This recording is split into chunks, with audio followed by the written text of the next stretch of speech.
YouTube.com. Check out Pwalpar's channel. He's getting pretty handy with that little camera here.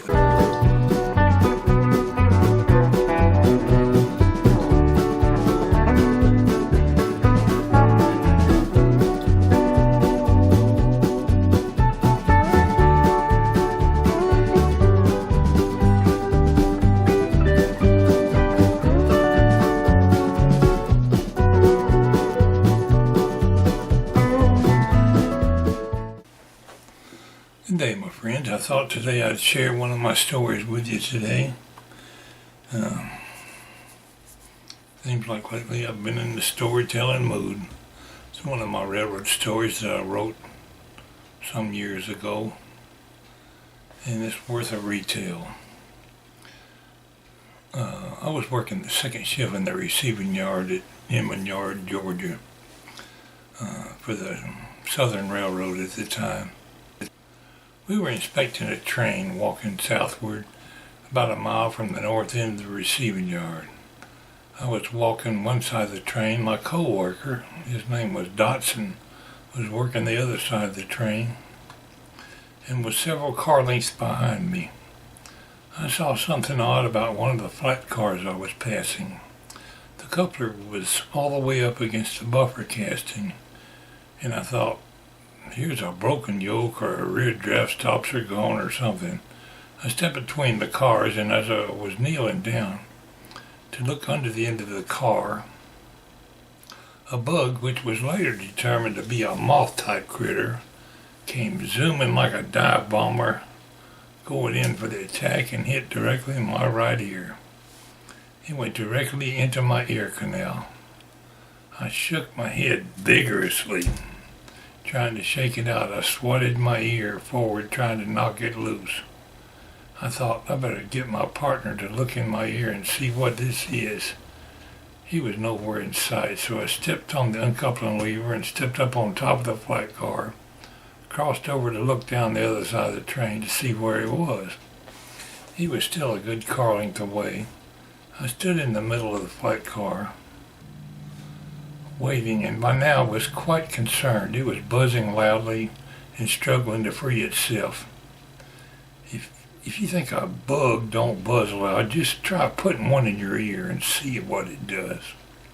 In desperation to get it loose, I was hopping up and down with my head tilted to one side and hitting myself in the head with the palm of my hand, attempting to shake it out. I thought, that sure sounds like a bee or a wasp or something in there. Just as I was hopping up and down and hitting myself beside the head, Dotson came by the end of the boxcar that was coupled to the flat car I was on. I can't begin to imagine what he must have thought to look up on the flat car and see some fool hopping up and down, pounding himself in the head. I imagine he must have thought I had gone insane. I jumped down on the ground and had him look in my ear, but he couldn't see anything in there. I said, call the foreman and tell him I need some help. He got on a nearby ground speaker, we didn't have radios at that time, and called him and told him the situation. Robert Lowe was the foreman that day, and he said, when y'all get back to the north end, I'll stop what I'm doing and come and see him. I knew it'd be a good 30 or 40 minutes before I could walk back to the north end of the receiving yard. I kicked in the button with my foot and bellowed, get your butt down here and pick me up with a truck. I need some medical attention. He said, okay, cross over between the receiving yard and the forwarding yard, and I'll pick you up. There was actually no road over there, but Robert was notorious for driving trucks where no man had gone before. As I walked away, I told Dotson, be sure to check that draft gear on that flat car. But whatever you do, look out for bugs. There might be a whole colony of them under there. As I stumbled down the embankment, coming to the level of the forwarding yard, I could see Robert coming toward me with the rocks flying as he drove between two sets of tracks that didn't look wide enough to drive a riding lawnmower. He screeched to a halt about 40 yards away. As I walked to the truck, I was staggering like a drunk man due to being dizzy, whether it was from the bug or the severe thrashing in my head I had been giving myself.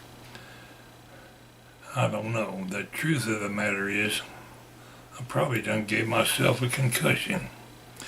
When I got in the truck, he had a genuine look of concern on his face. And as we plowed our way in reverse back up the tracks, he said, "We might have to take you to the doctor."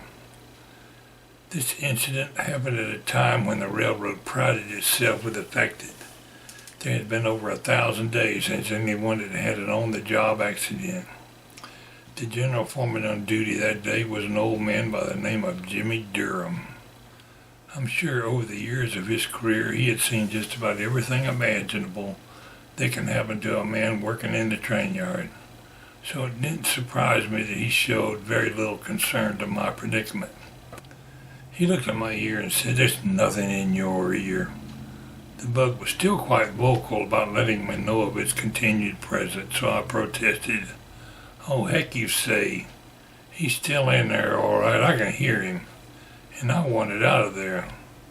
They took me to the medicine locker and promptly began pouring various remedies in my ear, one of which was rubbing alcohol. The bug struggled violently in my ear, but he finally succumbed and was either drowned or given a severe dose of alcohol poisoning, because he finally died in there. The general foreman had convinced himself that it was no longer in my ear and was attempting to convince me it was gone. I stood dumbfounded as he drawled his slow way of speaking and said to me, "Why, I had a bug in my ear once, and I went home and I poured mineral oil in my ear, and you know that thing came out in a couple of days or so. So here's what I recommend you do. When you get home, pour some mineral oil in there and you'll see. Sure as God made little green apples, it'll come out of there in a few days." He looked at Robert, who was standing there taking all this medical know-how in, and said, "Robert, you take him back to the receiving yard and just let him take it easy the rest of the day." When we arrived at the carman shack at the receiving yard, Dotson was back and sitting at the table playing a game of cards with one of the air bleeders. Robert left said to me, kind of with a grin, "Take it easy, Parks. Take it easy, Parks," and laughingly said, "Don't forget to stop on the way home and buy some mineral oil." There was still a couple hours left on my shift, and I sat a minute or two at the table telling them what had happened. I got up to leave, and Dotson said, "Where are you going?" "Well, I'm going to the hospital, of course," I replied. He asked me, "What do I tell them?" I said, "Don't tell them nothing right now. Just wait a bit. They'll call up here to check on me. And when they do, you just politely tell them I went to the hospital." I found out that later that they seemed mystified at my sudden departure. By the time I got to Marietta, where I lived, my head was hurting. I had an awful earache. I stopped at the house and had my wife drive me to Kennestone Hospital. We sat a while in the emergency room and were finally sent to see the doctor. He couldn't believe it when I told him of the drowning bug story. And no one believed it was still in there. He said, "Well, we'll know soon enough." He poked his little pointed device in my ear. "Well, I know already," I replied. He looked quite a while studying the situation and sort of mumbling aloud, "This is interesting." My wife, who had already looked in there several times, couldn't contain herself and asked, "Well, doctor, what do you see?" He looked at me and said, "Hey, you've got a bug in your ear." I said, "Yeah, I already knew that, and it's bugging me. So let's get it out of there, okay?" He said, "I can't take it out. When they drowned that thing, it attached itself and dug into your eardrum." I said to him, "I don't want to hear you can't do something. Pull the damn thing out." And he said, "You don't seem to understand. It would be too dangerous to do that. It's going to take an ear specialist to perform a special procedure to get it out." Removal of the bug was a painful ordeal. They attached a microscope-looking device to the side of my head, had me completely immobilized so I couldn't jump and cause myself any more injury. It hurt every time the specialist dug out another piece of bug. Getting an ear specialist to come and do a procedure like that costs big bucks. I know because I'm the one who finally wound up paying the bill. Weeks later, I received a notice from the insurance company saying they refused to pay it. I drove to the billing department at the hospital to investigate. I spoke to a very polite young lady who thumbed through her files, and she said to me, the insurance company refused to pay it because you listed on the medical reports when you came in that it happened on the job. And we called out to the railroad and spoke to a Mr. Durham, and he dug through his accident reports and said he didn't have any reports of any such injury. Therefore, the insurance looks at it as though you filed a false report of injury, and they will not pay it. I took the bill from